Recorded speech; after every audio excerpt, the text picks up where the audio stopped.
Good morning guys. So tapos na ako taon sa pag-aano natin. Tanggal ng mga dahon.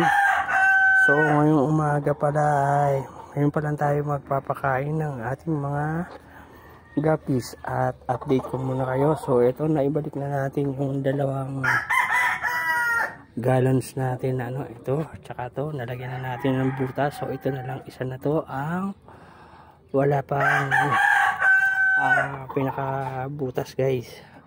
So tawag rito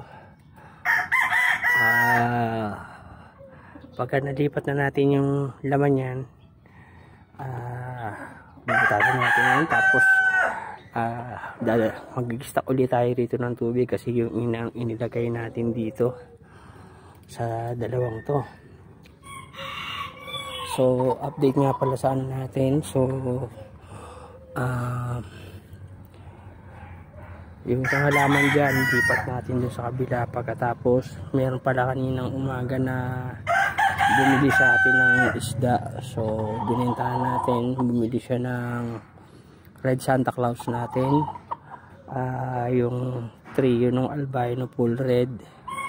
Pagkatapos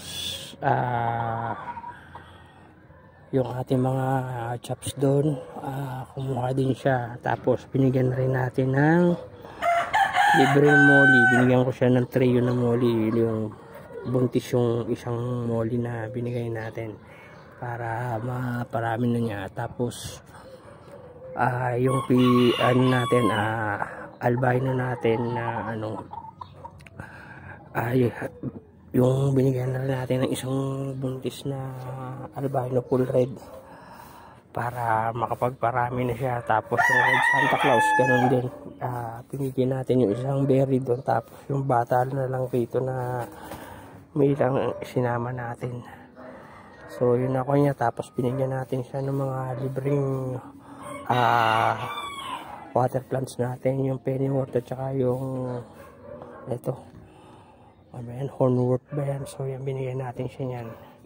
Kaya medyo nabawasan na konti yung natin, isda. Tapos so kailangan kong bali pala yung albino full red natin doon na babae, ibinalik ko na ulit sila doon sa red mosaic muna na lalaki. So naandito sila nakalagay, tinanggal ko na muna rito yung male na red mosaic.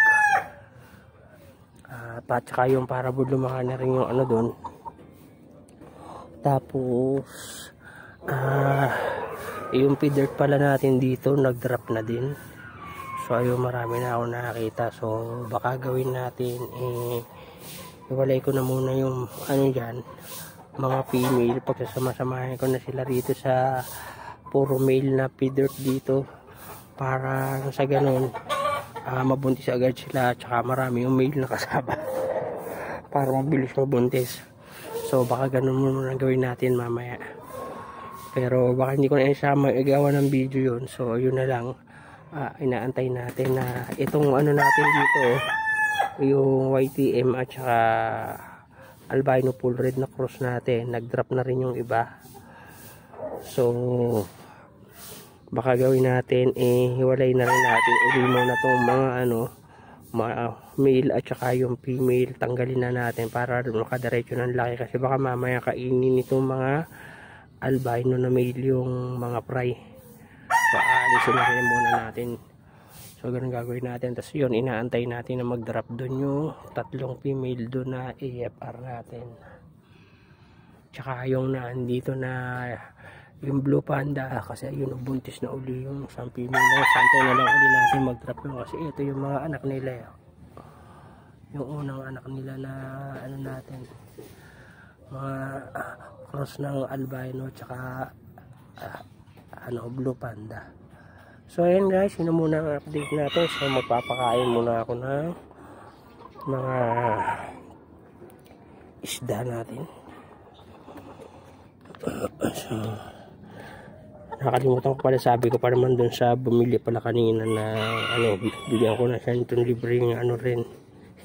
Bigyan natin ng konti kasi hindi niya alam kung ano yung papakain. Sabi ko kung wala kang live foods, ito ako yung PO1 Pero sabi ko may nabibili naman ako yun sa ano. Una niyang gusto sana kunin. Ito yung nag-iisa nating mail na yun, yung green na ano, nag-iisang mail. Kaya sabi ko, pinadadami ko muna yan. Kaya ako sabi ko, ayan, kita nyo, ayan, parang ano siya ngayon, no? Makita nyo yung ano niya, solid na yan, yung parang hindi naman siya green dragon eh. Pero green yung ano yan na wala namang mosaic na form, pero nag-iisa lang siya. So try ko maparami siya yung kulay niya kasi solid.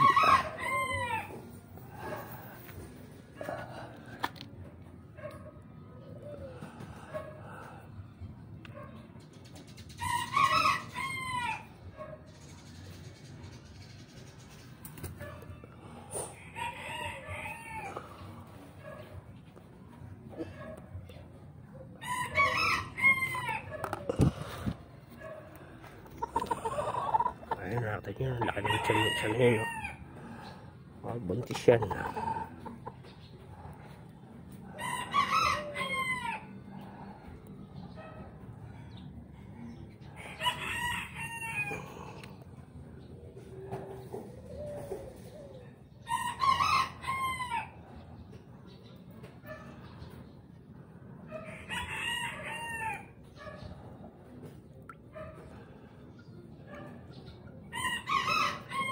So mamaya ito-turkey buster natin itong mga ano, mga dumi-dumi na yan dyan para matanggal yan. So ayun guys, hindi ko na muna tatapusin itong video natin ng pagpapakain. Hanggang dito na lang muna ang ating video. So maraming salamat sa panonood. Thank you for watching. God bless at happy fish keeping.